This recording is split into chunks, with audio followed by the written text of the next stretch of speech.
Blue Jays breaking news. Our daily edition starts now with the most important breaking news and latest updates. Speed up with us on the Toronto Report and follow the statements that are shaking up the baseball backstage. He wore the jersey. He waved the crowd one last time. And now, he's already gone. Blue Jays Nation. We need to talk about a moment that split the baseball world in half last week. Because right when Toronto fans were celebrating the biggest trade deadline move of the summer, the man at the center of it all was quietly breaking hearts 300 miles away in Chicago. This is the story of Jameson Taillon, a Canadian coming home, a Cub saying goodbye, and a front office that just changed the entire trajectory of the season. Let's start with the cold, hard numbers, because trades aren't made with emotion. They're made with leverage. On August 2nd, the Blue Jays front office pulled off something that barely made a ripple in the mainstream coverage. But inside these front offices, it was a chess move. Toronto acquired right-hander Jameson Taillon. Cash considerations came with him. And in exchange, a player to be named later. Or more cash. Let that sink in for a second. This wasn't a blockbuster in terms of prospect capital. This wasn't Atkins mortgaging the farm system. This was surgical, precise, almost quiet. But don't let the quiet fool you. This is exactly how contenders build championship rosters in August. Not with fireworks, with value. Taillon isn't just some rental arm. This is a proven big league starter. A guy who has thrown meaningful innings in October. A guy who knows how to survive a pennant race. And here's the twist that nobody outside the organization saw coming. Jameson Taillon is Canadian. Born in Lafayette, Louisiana. Sure, but representing Team Canada on the international stage? That's real. That connection to this country? That's not manufactured for a highlight reel. That's authentic. So when the Blue Jays tweeted welcome to Canada's team with a maple leaf emoji, that wasn't just marketing. That was a narrative gift, the kind you can't script. But here's where the story gets complicated. Here's where it stops being simple. Because 3 days after that trade went public, Taillon posted something that stopped Blue Jays fans in their tracks. Sunday night, Instagram, a message straight from the heart. He wrote, and I'm quoting this exactly, "Sweet home Chicago, being a Cub and playing at Wrigley Field was an absolute dream come true." Read that again. This place is special, and I will cherish the memories for the rest of my life. This wasn't a farewell tweet from a guy just going through the motions. This wasn't a copy-paste goodbye post-athlete send-out because their agent told them to. This was raw. This was real. To the incredible fans, coaches, staff, and teammates, so much love and gratitude for these 4 years. Thank you. For years, Wrigley Field, a dream come true. Now think about what that means for a second. This man spent 4 seasons building an identity in Chicago, building relationships, building a legacy inside one of the most historic ballparks in the entire sport. And in the middle of a pennant race, in the middle of the chaos of a trade deadline, the front office in Chicago decided his value was worth more to Toronto than to them. That's the brutal business of baseball. One day you're beloved on the north side. The next day, you're wearing blue and white, learning new signs, meeting new teammates, trying to find your rhythm in a completely different clubhouse. And Taillon didn't even get a full week to process it. He made his Blue Jays debut on August 5th.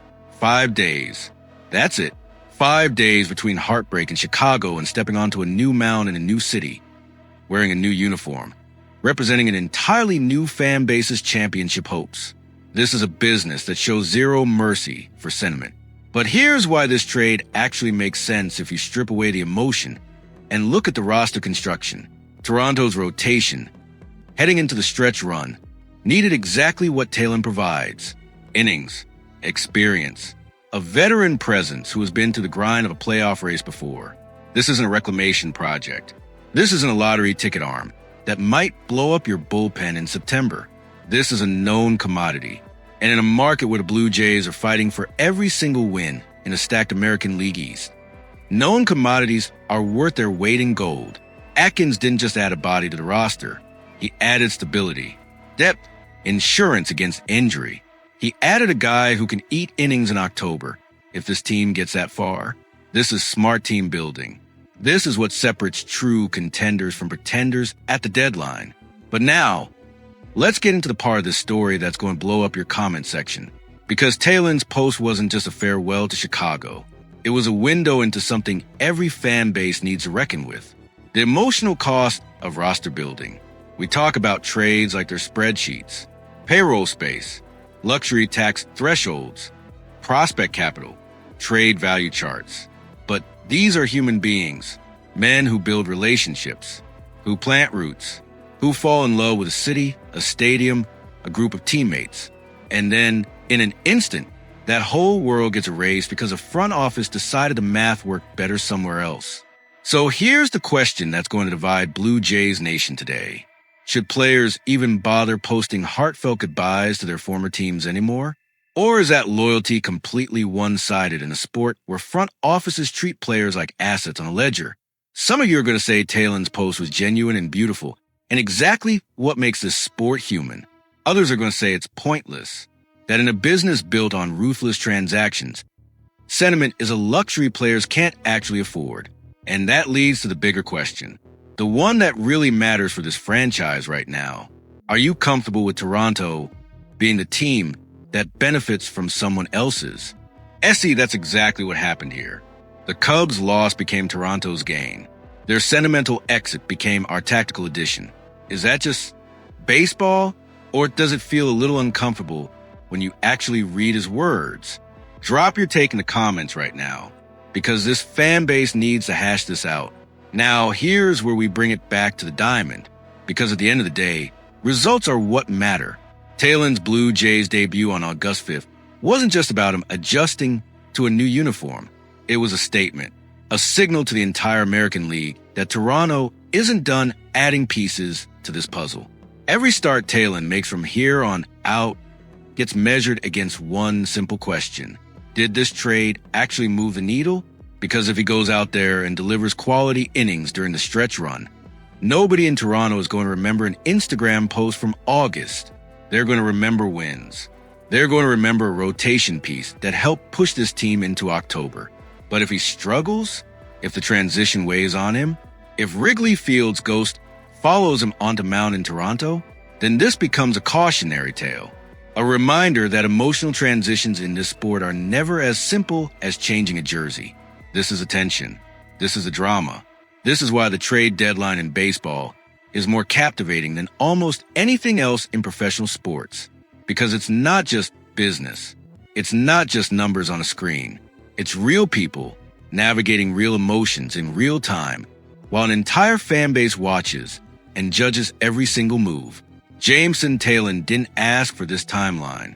He didn't choose when his goodbye to Chicago would collide with his hello to Toronto.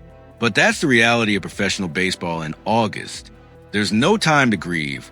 There's no time to properly say farewell.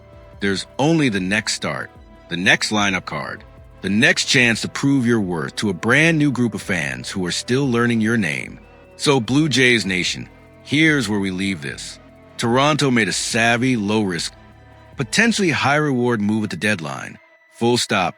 But behind that transaction is a man who just left behind 4 years of memories at one of the most iconic ballparks in the sport. Both of those things could be true at the same time. The question is which one matters more to you. If you're the kind of fan who believes results are the only thing that matter, sound off in the comments and tell us why Taylor is going to be the steal of this trade deadline. And if you're the kind of fan who thinks the sport has lost its soul because of exactly what we just talked about, we want to hear that too. Because this channel exists for exactly these conversations. The real stories behind the transactions. The human drama hiding behind every headline. If you want to be here for the next bombshell trade, the next heartbreaking goodbye, the next roster shakeup that changes everything for this franchise, you already know what to do. Hit that subscribe button. Turn on notifications. Because Blue Jays baseball in the middle of a playoff race does not slow down, and neither do we. Jameson Taylor just wrote his goodbye to Chicago. Now it's time to see what he writes in Toronto.